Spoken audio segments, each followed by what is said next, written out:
Take the first step towards online privacy. Get NordVPN. Businesses need a platform that allows people to access and manage their office workstation from anywhere and anytime. WebConnect does just that. Our browser-based desktop platform enables you to seamlessly migrate your office into a private cloud, giving you total control of your desktop, files, and important data. It's encrypted end-to-end connection, making it totally secure and ensuring peace of mind for users and administrators alike. Put WebConnect to the test and transform the way you work remotely. So the war against children and against families continues apace. And that's what I'm going to be talking about in this video. Hi everybody, this is Crypto Rich working with you to be free. To be free, have faith, enjoy family. I'm joined by Jana Lunden. She is a campaigner from Ireland around children's issues and women's issues and people's issues, because we're all somebody's children. We all started off that way. Now, before I introduce her, please subscribe, follow me on Twitter, CryptoRichYT, join my official Telegram announcements channel. And if you're watching this on YouTube, well, you actually may not be. I haven't decided whether I'm going to post all of this or any of this on YouTube. So you can find it on bit.ly/CryptoRich3Speak and bit.ly/CryptoRichOdyssey. And this is I think our second interview, Jana. Thank you so much for making yourself am I saying your name correctly?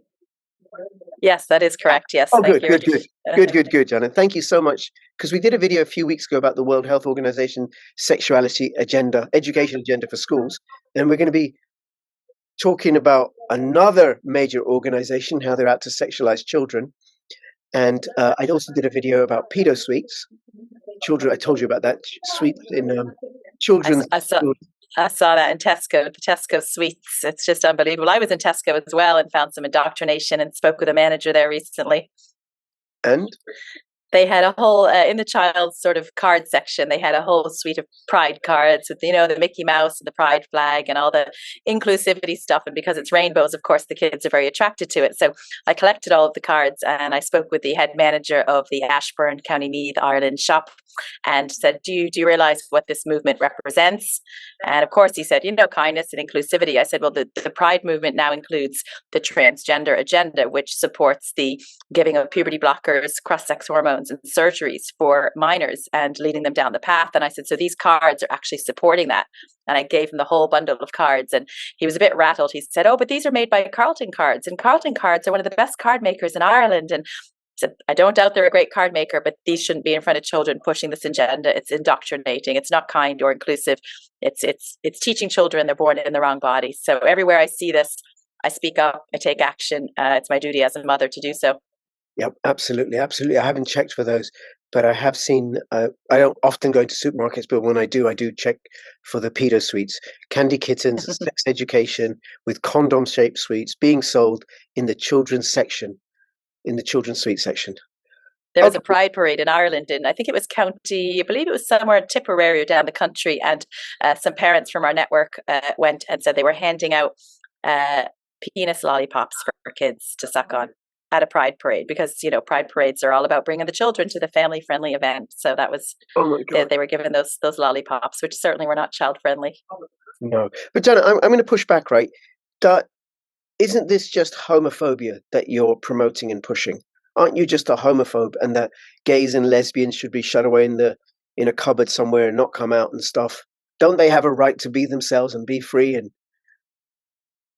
absolutely, and a lot of people who don't understand the trans movement do think that it's homophobic, but it's actually, when you sit down and talk through the detail, the movement is actually homophobic because it's convincing children, whether they're a masculine tomboy female like I was as a child, or whether they're a feminine boy, that they may be in the wrong body when they may be just a tomboy or feminine, or they may be gay, but they're certainly not in the wrong body. So it's actually homophobic to actually push this on people. So a lot of our gay allies are actually really, really against the movement. And there was a lesbian that recently that spoke up in Ireland, and she said when she was a youth, she went to the Belong To meetings, feeling that, maybe 13 or 14, she was, felt different, maybe was attracted to the same sex.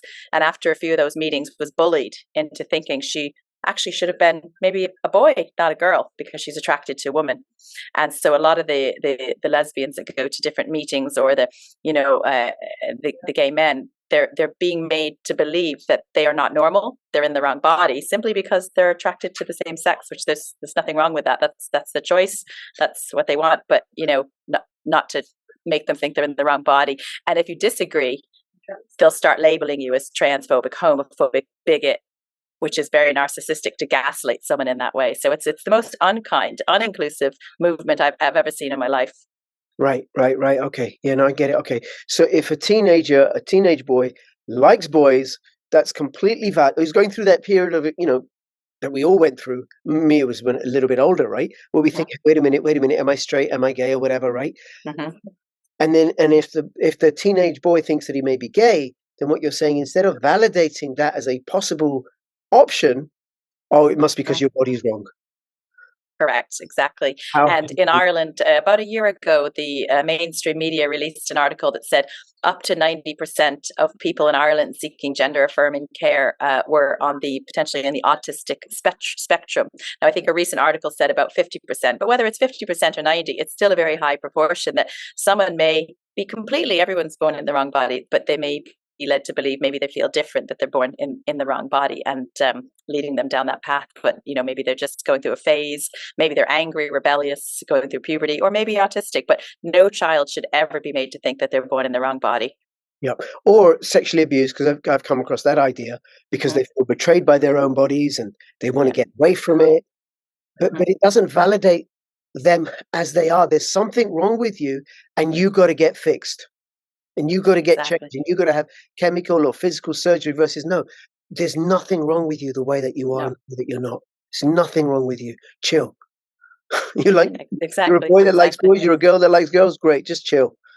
And let people live. This is constantly on every single street corner. This is pushed in people's faces. The rainbow flags are being hung at Catholic schools in Ireland. The Garda Síochána, which is our police force, the cars are painted in rainbow. Today I was out shopping and I saw a huge bus drive by that was painted top to bottom in rainbow colors, and it said proudly serving something. So everything it's being pushed in every aspect of society, and there's lots of kids that are getting really fed up with it. So instead of creating this kind, inclusive world, which kids are born kind and inclusive, it's making them really angry with it. There's kids coming home from secondary school saying, I'm fed up with this. I'm done with this. It's being pushed in my face like a cult 24/7. And it's done under the guise of anti-bullying. So the Department of Education is putting this in schools, saying it's because all of the children who are gay or trans are being bullied. We have to put this in school. We have to teach boys and girls. They can be a boy, girl, neither or both, because if we don't teach them that, they're going to bully kids. But I'd like to know, well, how many bullying cases are actually open in Ireland from kids bullying a gay person? Because Irish people aren't homophobic. Irish people are kind, but they're making all the Irish people think you're bullies, you're phobic, you're bigots. Therefore, we have to teach your children this. It is like a status of a sort of state religion. I'm thinking of what it must be like in North Korea. Pictures of Kim Jong-un all over the place, the great leader, the great leader, the great leader. We're going to worship the great leader and stuff. And of course, there's no dissent allowed. But also what it's like in Muslim countries, where there's all this imagery about Islam and the sayings of the Holy Prophet and stuff. And I'm not out to denigrate it. I'm just saying that what's happened, that with this trans agenda has been elevated to that status. And then, of course, people are going to push back because it doesn't speak to people's real experience. In North Korea, they won't push back because they'll get punished. In a Muslim world, they won't push back because they're all Muslims. Yeah, that makes sense to us, right? And it speaks to our experience. But in a formally, say this tragically, sadly, Catholic, homogenous country, this is the new religion that's emerging. That and climate change. This CO2 is the devil. Yeah, and the bishops, the groups I work with, do a lot of campaigning. We have done for the last year and a half against what's being pushed in through the school curriculum. And every bishop in Ireland got a letter. So letters were written asking them to stand up against this, and it detailed all of the concerns coming into the school: the highly sexualized program, teaching gender ideology as fact, how it does not go with the Catholic ethos.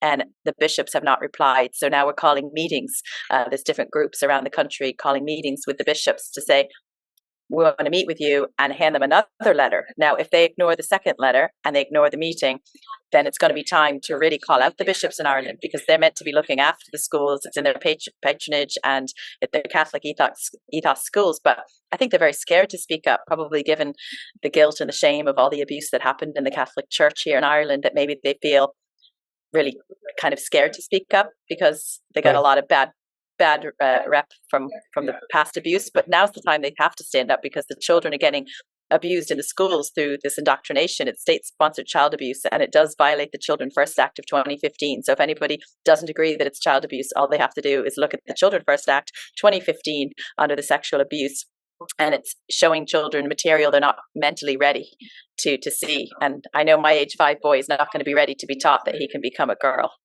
Yeah. Wow. That's very good. Child abuse. It's child abuse. The Ireland's child abuse legislation will be modelled or evolved from the 1989 Children's Act in the UK, which is a really great piece of legislation. And then what you're saying about the bishops, it could also be that they've bought into the WEF. They're into that. The WEF has planted them there somehow, right? Because I think similar stuff is happening in Britain with the Church of England.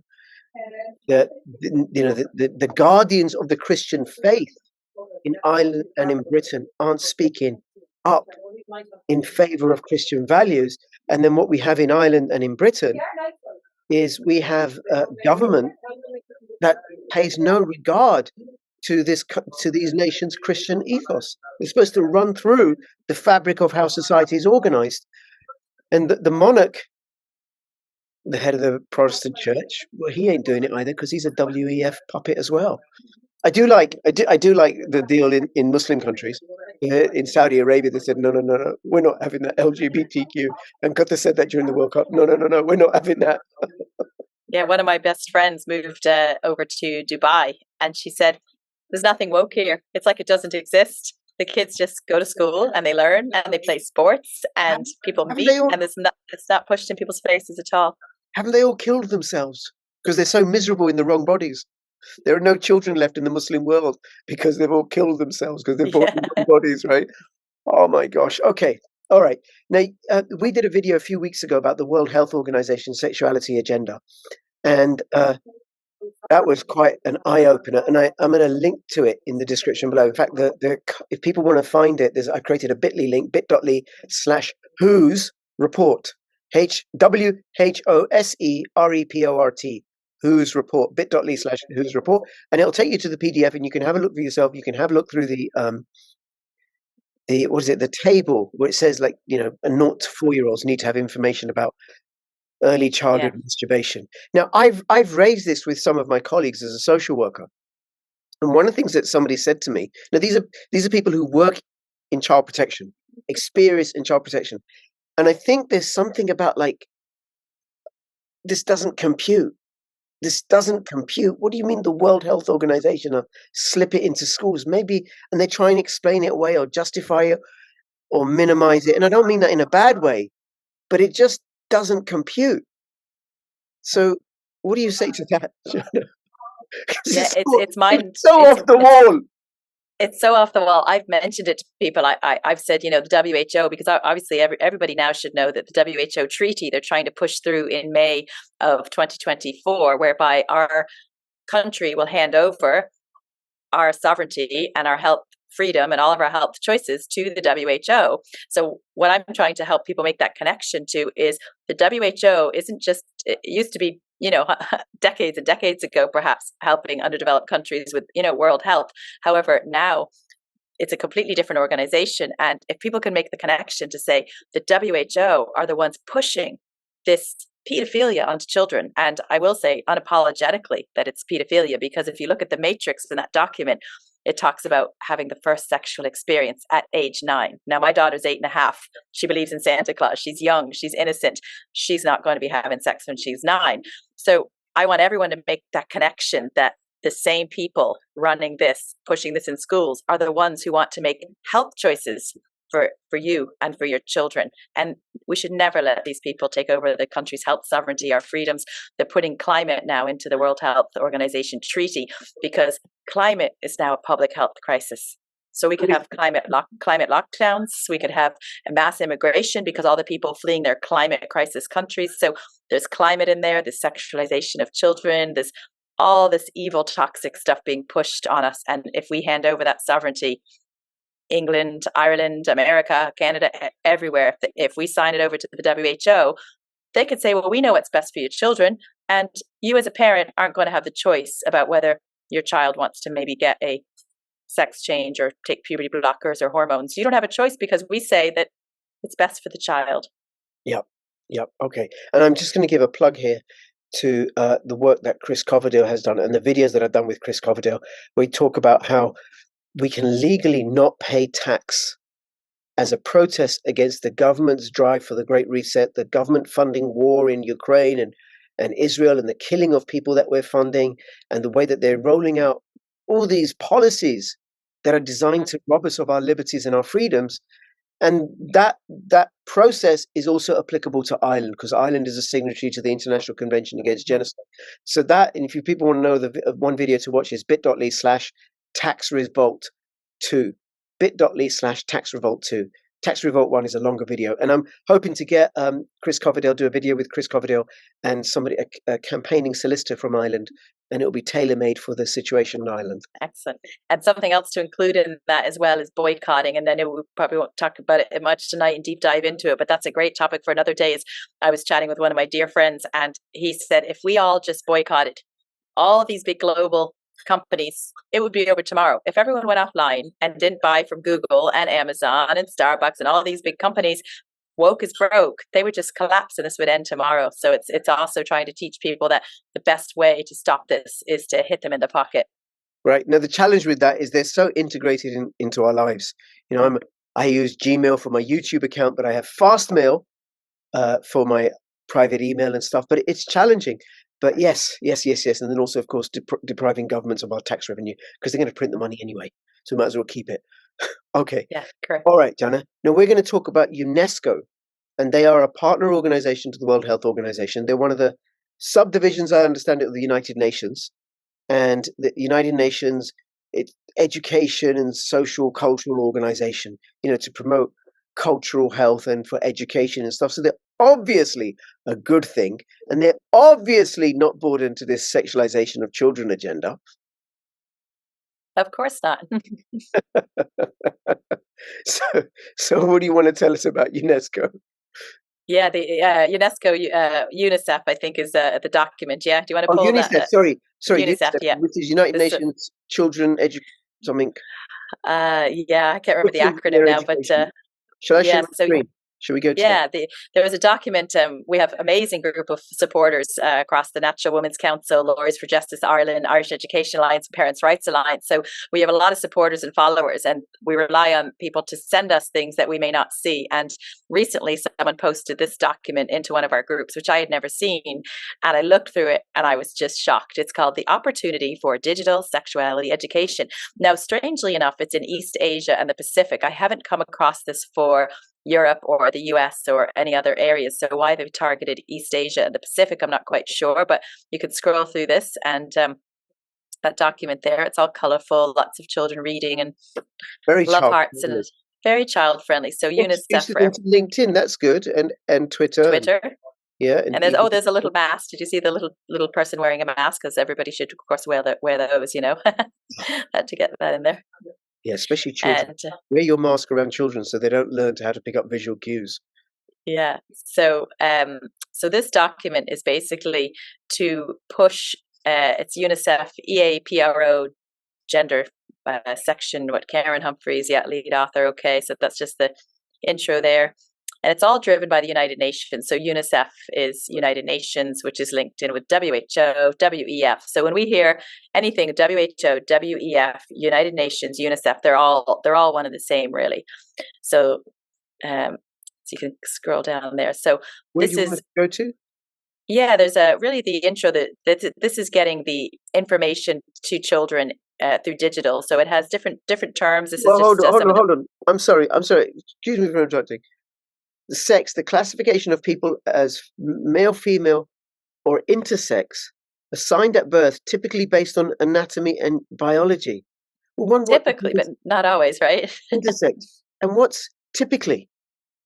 Typically, the baby's born with a willy, it's a boy. The baby's born don't want to be rude, right? Yeah. With a vagina, And it's a girl. do you see the word that jumps out most at me is assigned, because we are not assigned our sex at birth. It's not like, oh, we'll assign this as a boy or girl, or We'll stick a Willie on this one. We'll take it off this. yeah. Sex is determined in the womb. So when my little boy and my little girl were in the womb as a little egg, they were either XX or XY. So this whole assigned at birth is also being used in the school books. You are not assigned your sex at birth. It's assigned in the womb of the mother when the child is still an embryo. So there's a politician in Ireland. This nonsensical Paul Murphy is his name, and he had a little, either a boy or girl, I can't remember, because he's not assigning the sex at birth. He's just calling them it or they, because it's not really inclusive to determine what your child is when they're born. They should be able to decide when they grow into what they want to be. So he has, instead of a baby, he has a baby. Yeah. He's one of the people before profit troons. I mean, they're just absolutely bonkers. They're the ones kind of pushing this Marxism, communism, transgender agenda. It's just, I mean, sorry, but I had a baby boy, and I unapologetically, how do you know he's a boy? Did you assign that? You assigned him that? He had a penis. That's the giveaway. It was pretty easy when he came out. I'm like, yeah, this is a boy. It didn't take a lot of thinking about that one. So these are some terms in this book here, or this guide here, and the method, the whole kind of what this guide is doing is, there's a piece in there. It's teaching how we can get the digital sexuality education onto children, and it talks about vloggers. So those are video bloggers. What does a vlogger got to do? Why not librarian? Is there a librarian in here? Is there a doctor or a biologist? Somebody trained, or a geneticist, somebody trained in genetic expression? No, a vlogger. A vlogger, yeah. So it talks about vloggers, and okay. I don't know what page the part about the barriers is on, but we can keep scrolling. All the happy kids learning the sexuality from a digital perspective. So it does say here, executive summary: significant opportunities exist to improve the sexual and reproductive health of young people in East Asia and the Pacific. Talks about some of the objective, but however, barriers remain to the effective implementation of in-person sexuality education, including at socio-cultural, organizational, and individual levels. Later in this brochure, we'll look at some of the barriers, but what it's doing is it's pushing sexuality education into the digital world for children because of barriers. And when we look at barriers, that's quite a shocking article or chapter in this book. Let's look at barriers. There's a barrier. I forgot what page it's on. It's, I think, 54 pages. Barriers of embarrassment, cost, and lack of knowledge. Okay. Barriers remain to the effective implementation. Okay. Many potential barriers may affect the effective implementation of comprehensive sexuality education. Okay. There it is. Okay. So we have barriers to this education as student barriers, teacher barriers, school barriers, or context barriers. And that looks like a context. I believe it says also there's one piece on there about, I think, parents is in a paragraph coming up as well. Barriers to. But isn't this religious norms? Because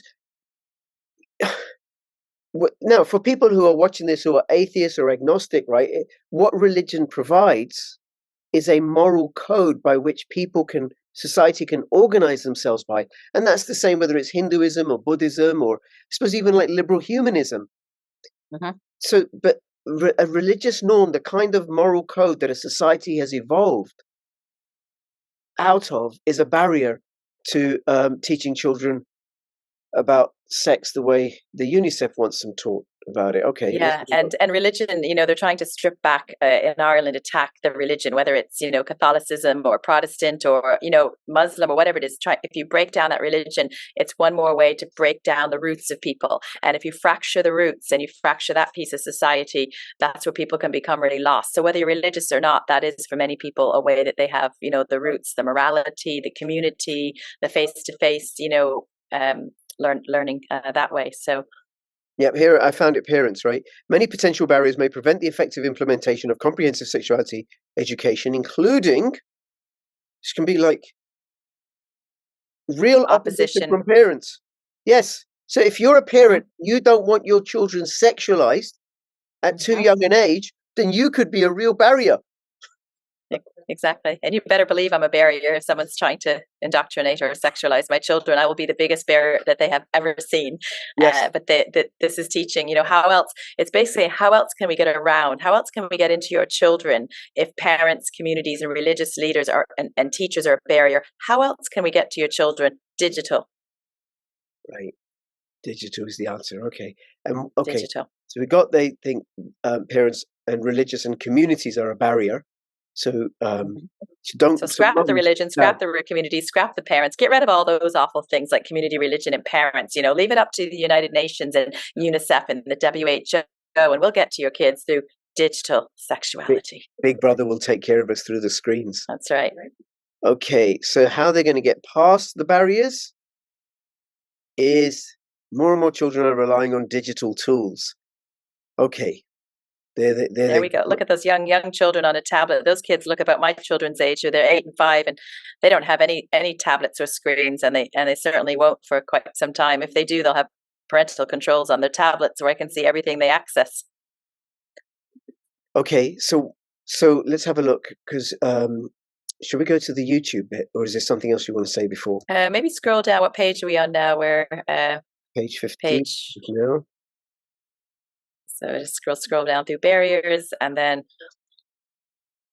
there was some statistics there about children with a smartphone. Just scroll up and see what they're saying there. So in the Philippines or in Indonesia, children found that 67% owned a mobile phone. I don't know how young.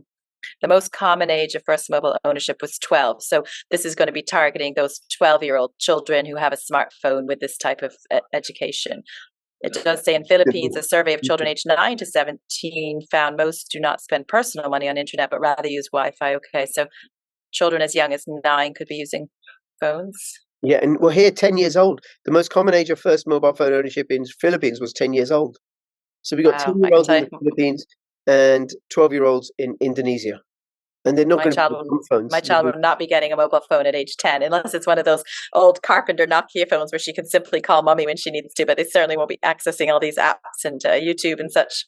Yep. And then here's at age 10. Internet usage in different countries. Okay. What do young people look for in digital spaces? They're regularly using the digital world as a key source of information and sex. Okay. Down to age 10 and 12, okay. Yeah, and then here, the internet offers a portable, convenient, personalized, private, and anonymous source of information, along with potential for entertainment value. It's not just learning, it's entertainment. So for a child, if you think about two words that shouldn't go together, it's entertainment and sex. And this just mentioned down to age, 9 and 10 for a phone? Entertainment? I don't think so. Yeah, okay. Let's carry on.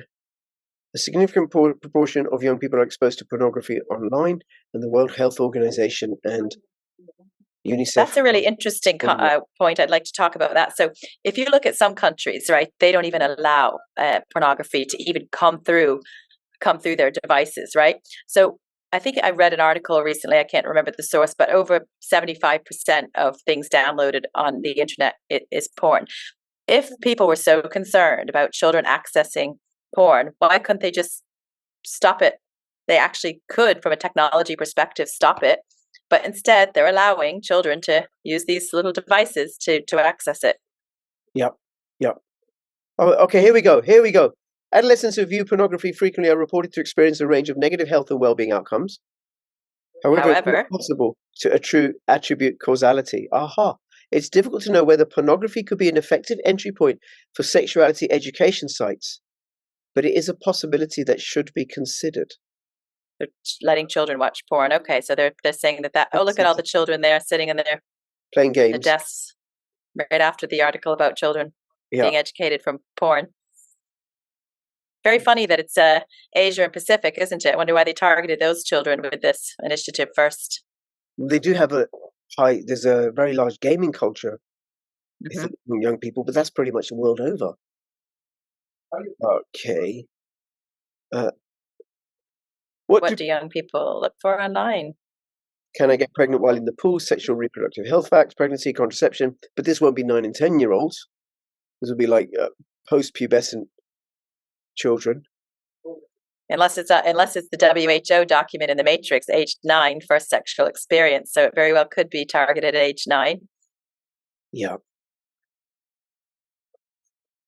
So this talks about popular mobile applications vary in their functionality. Juicebox connects users to certified sex and relationship experts, while It Matters and My Sex Doctor offer young people quick access to sexual and reproductive health information.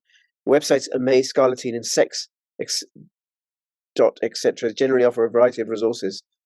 And this, just to confirm for the listeners, this here that we're looking at, these links, it's not saying these are ones that you should be concerned with if your children access. These are ones to avoid. Right above this, it was saying that it can't be ruled out that pornography could be a part of education. So this is suggesting perhaps sites that children can learn about from the vloggers. Okay, here's one. The most highly subscribed YouTube sex education vloggers. This is why vloggers, you must understand, and not librarians, tend to be female with subscriptions also being higher among young women. Worldwide, popular vloggers, including, and they give links, and let's have a look at them, right? But the videos generally take a positive and inclusive approach to sex, often tackling taboo topics such as masturbation. Some teachers have begun to utilize selected YouTube sexuality education clips as a starting point for discussions in the classroom. I'd like to know who those teachers are, whether they have the parents' consent for that, or they're doing it on the sly. What are the safeguards in place? What's the history of those parents, in terms of their own? Look at the one on the right there. There are also adult websites and applications focused on health-based sexual relationships. So, oh my God, yes, Better in Bed and Sex Positive. So this is in a book about digital sexuality aimed at children. I haven't opened those links. I didn't want to have anything in my history on my laptop that could be seen. Well, I do have my VPN. Oh, look at that one. There's Pornhub. I think that speaks for itself. Pornhub has launched a Pornhub Sexual Wellness Center. Oh my God! And there's a look at that little young innocent girl right after the talking about the sites like Pornhub. I hope to God those children aren't watching anything referenced in this document. Interesting juxtaposition. Mm. Okay, so let's have a look at some of the recommended YouTube channels. So this one is Lacey Green, 1.34 million subscribers, 186 videos. And let's look at Thinking Smarter in Stupid Times. It's not you, it's Tinder. Let's talk sexonomics. Okay, so this is a good place. This could be a good place for children to get information. Intersex, 10 secret vagina, masturbation. Okay. Oh my God, this one, Hannah Witten. Oh, why is there a backlash against sex ed in schools? Yeah, I wonder why that is. And inflammatory bowel diseases impact on sex. And let's have a look, because you saw something in the thumbnail. Anal sex is a no-go. That's right, kids. If you have IBS, anal sex is a no-go. Okay. Oh, that one over there had the nice progressive flag. They're hanging that at the Catholic schools here in Ireland. That little flag on the little triangle one. Right. The one that supports the genital mutilation and cross-sex hormones for kids. That's kind and inclusive. Yep. Okay. Let's have a look here. This one is Sexplanations. Dr. Doe. 1 million subscribers. And these are ones, it looks like there's no age. You don't have to be a certain age to get in. This is something you just clicked on with this document, and anybody at any age could access this on YouTube. Should I have sex with my ex? Trying out the hydro pump. Oh my God. Let's talk penis. That's not a toy I want to get for my child. No, let's drag show etiquette. But that would just, because boys are so like, oh my God, am I big enough downstairs? Am I big enough? Oh, let me try this. So it would kind of penis break. Oh my God. Okay, here we go. Watch this before dating older men. Here we go. Look at the top one on the left. Look at the title of that one. This one? No, up, top. Yeah. Jobs and okay, this one. How-to video. The how-to video. I'm in a public place, so I won't read the title. Yep. But not for children, and this shouldn't be on any document that's aimed at digital sexuality for children, trying to get around parents, teachers, and religious leaders as a barrier. Instead, we'll get them through digital sexuality, teaching them things like this. But hold on, Jana, because it did say in that paragraph how teachers could have started using some of these as part of their sex education. So if a teacher's too embarrassed to explain all this or doesn't know how to do it, well, they could just play this video in class. Yeah. Yep.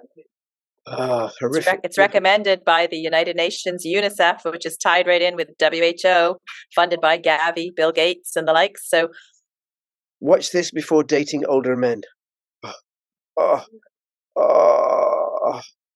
Okay. Oh, goodness. Oh, my God. Okay. All right. And then this booty. This one is in Polish. I think that's Polish. But there you go. That looks like some sort of toy that wouldn't be child friendly. I think it's a candle. I think it's just a. Oh, is it? Yeah, I'm kidding. Are you sure?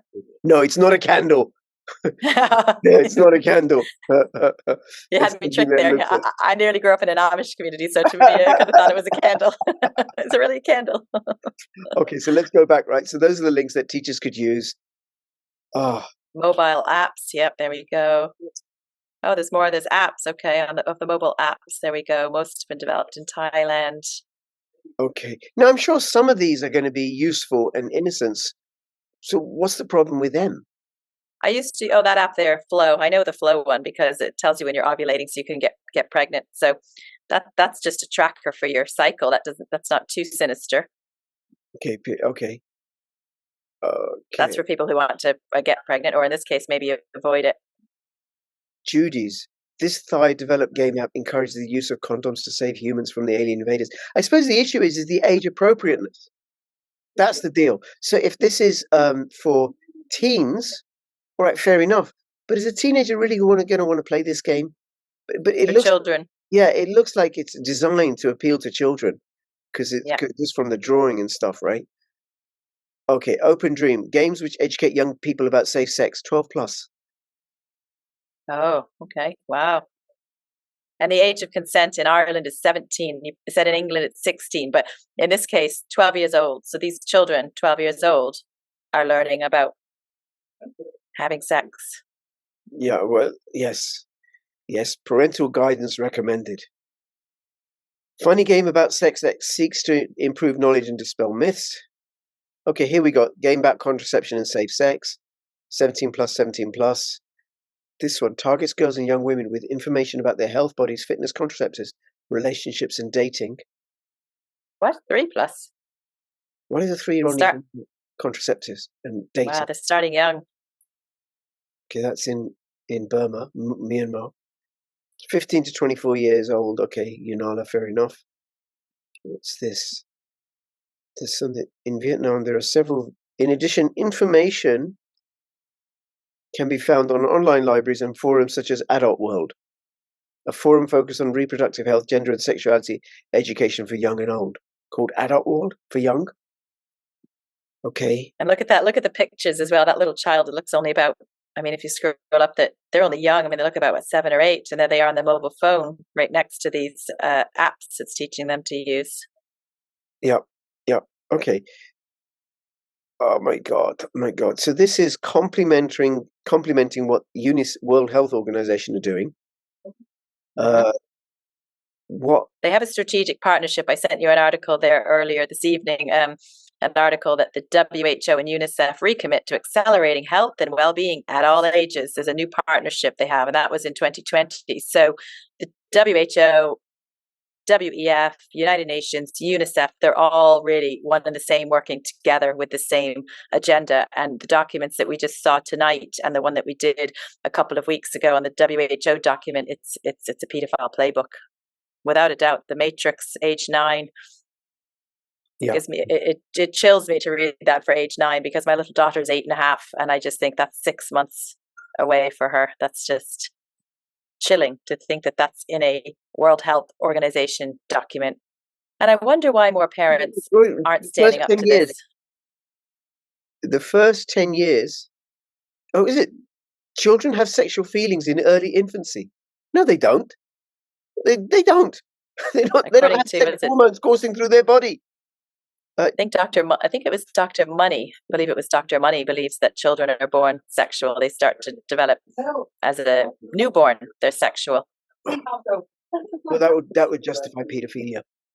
Yeah, they don't want to deprive children of that pleasure. Between the second and third year, they discover the physical difference between men and women. During this time, they start to discover their own bodies. Early childhood masturbation and self-stimulation. That's not masturbation, it's exploration. And did you see that, Rich? Men and women. So just children have sexual feelings in infancy. Between the second and third year, they discover differences between men and women. So if my child is 2 or 3, how would they be knowing the differences between men and women of an adult? That's an adult. How would a child know the differences of an adult? They know that mummy's a woman and yes. daddy's a man. The physical differences, but I wonder, does this imply, I'm just maybe assuming it implies the sexual, but maybe not, maybe it is just physical. Yeah, uncle is a man and auntie is a woman. Yeah, yeah. So, okay. I mean, that can be fairly innocent, but then a lot of this stuff that the WEF and their similar organizations are putting out, it's so reasonable and sensible, of course, as they groom us slowly to destroy our lives, our faith and our culture and families. Okay. Oops, I don't know what's happened there. So now, this, you mentioned this as well, because this was that World Health came out came out yesterday. Actually, a friend of mine sent me this yesterday because we're working on a strategy to really get the awareness out about the WHO treaty. And what we need everybody to do is understand that the WHO are a very dangerous organization.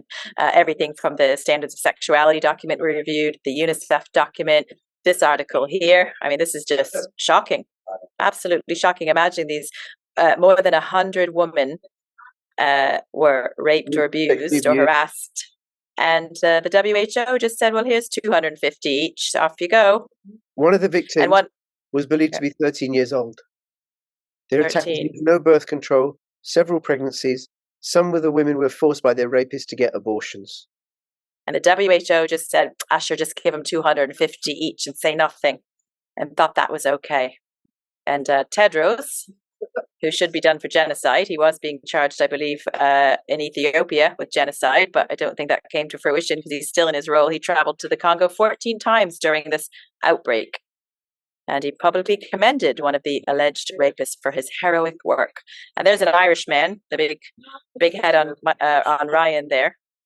And he was one of the leaders of during the COVID era, the lockdowns, the masks, the jabs, all of those untested, untried, not risk assessed things he did to the children across the world, being executive director of the WHO Emergencies Program. There he is, right next to Tedros.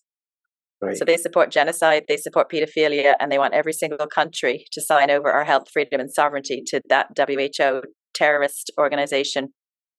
And if anybody doesn't agree that it's a terrorist organization supporting pedophilia, I'll happily have an open debate with anybody who doesn't agree with that, because I have lots of facts and documents to show that it is true. Yeah, well, I know there's millions of children that are trafficked every year. Millions of children. It's tragic. It happened in Ireland. There was children in care were being groomed by what they're calling them the TUSLA grooming gangs, the Child Protection Agency, TUSLA over here.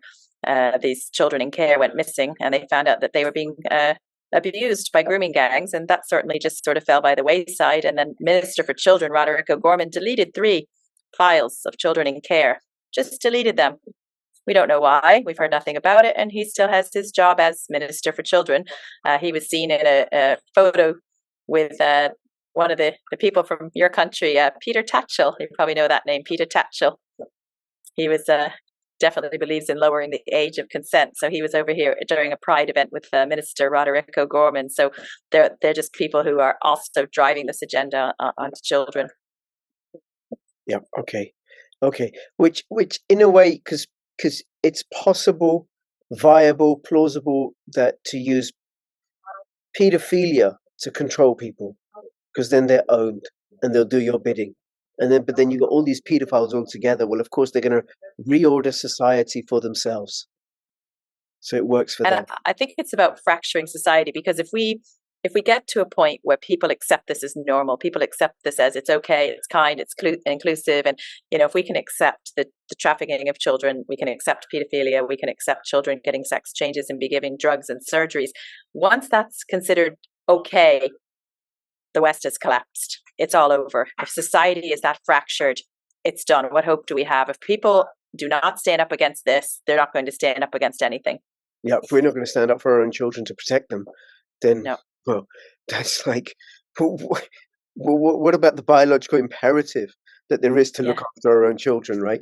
And the thing about the sexuality agenda, the sexualization agenda, by doing this, we raise children who become adults who are dopamine addicts because they get the dopamine kicks really, really early. Then, before their puberties, before they're in puberty, so they don't have the emotional wherewithal to process all of that. And then they're just dopamine junkies. And then the thing about dopamine junkies is they're very easily manipulated and easily controlled. They don't function well in society. They don't cohere. They don't organize in groups. They're just too dysfunctional and chaotic to put up any sort of resistance. And they're easily controlled. Just give them some more video games or sex or whatever. Yeah. And if we get children in this, like that document we just reviewed, the digital sexuality, if we get children from a young age, sexual, addicted to pornography, but also they think they're in the wrong body, so they remove their parts, none of these children are going to procreate. And what will happen to the population of the indigenous people? They won't procreate. Nope. They can't without parts. And if they're just sitting home watching porn on the video games or on the phones, like that document showed, they're not going to be meeting someone, falling in love, having marriage, having children. The nuclear family will be gone. If this generation gets destroyed, we know nuclear family will be gone. Family will be gone because this is an assault on family. The other thing about those people, if I don't know if I'm unsure about whether I'm male or female, like my sense of self is so fragile and has been so assaulted, then I'm also easy to manipulate. Okay, so what can we do, Jana? What can we do? So awareness is always a challenging thing because, I have a following on my Telegram channel, the Natural Women's Council, on my Twitter, and on my YouTube channel, Natural Women's Council. But we only can communicate with our echo chamber. So how do we get to the other 80-90% of society who may still think that rainbow flag blowing in the breeze at school is lovely and it's kind, it's preventing all the kids from getting bullied? They don't know really what's behind it. They don't know it's driven from the WHO. They don't know it's driven from the globalists. They don't know the dangers of this. So it's how do we get outside our echo chamber?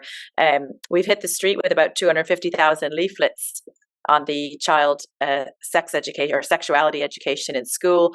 It got information out to people who had no idea, but there's still people now who have no idea. There's still people now I speak to that have no idea. So it's how do we get it out to the general public? We get it out by speaking up, by sharing this video, by sharing the links to the document, by spreading the word. And in a way, I suppose we have to be willing to deal with the hostility and opprobrium and the questions and the confusion that's going to come our way. But it's what's the alternative? What is the alternative, Jana? My children are grown up, right? But your children, somebody else's children being sexualized? No. So we have to speak up and spread the word. So share this video, and I'll have your links in the description below. And of course, you can legally not pay taxes, bit.ly/taxrevolt1 or taxrevolt2, depending on how long you've got. Anything else, Jana? Yeah, I think the thing that people always, I've had people come up to me and say, wow, I don't have time. Like I've organized a lot of live events. I think about 6 or 7 events this year.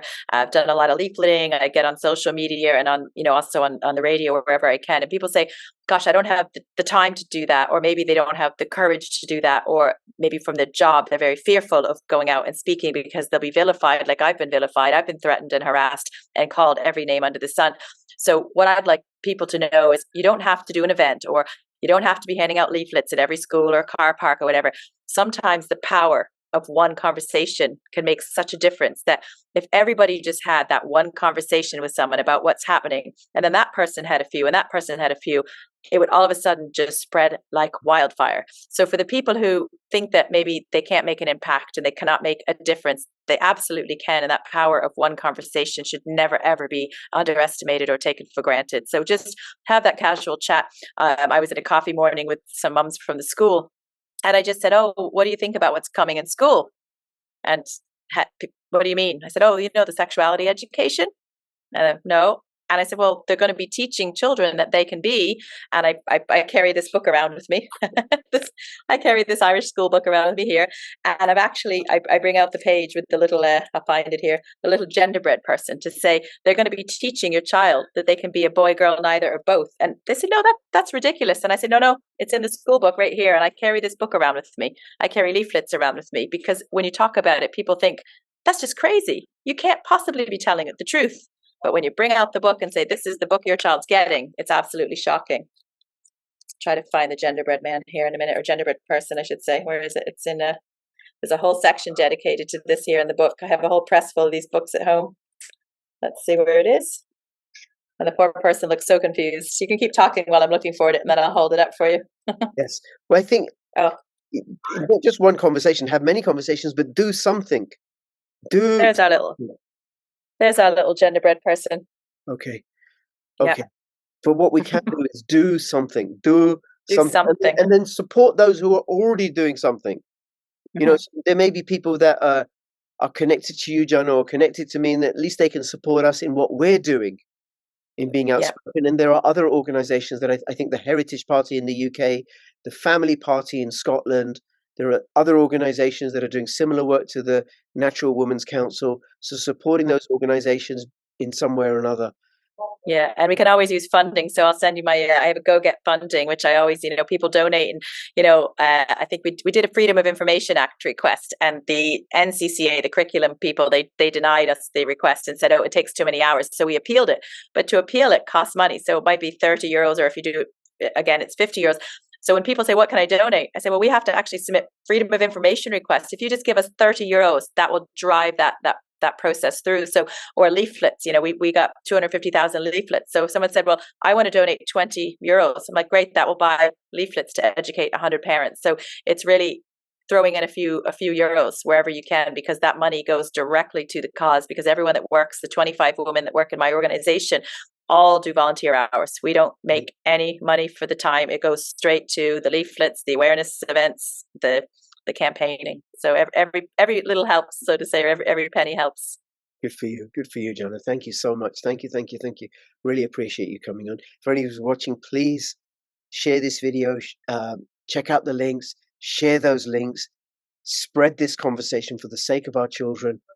Do something, and please keep filling your pockets with freedom and with justice and empowerment. This is Crypto Rich and Crypto Jana signing out. All the best. Bye-bye. I really should have my tagline for videos like this. Have a great night. Thank you.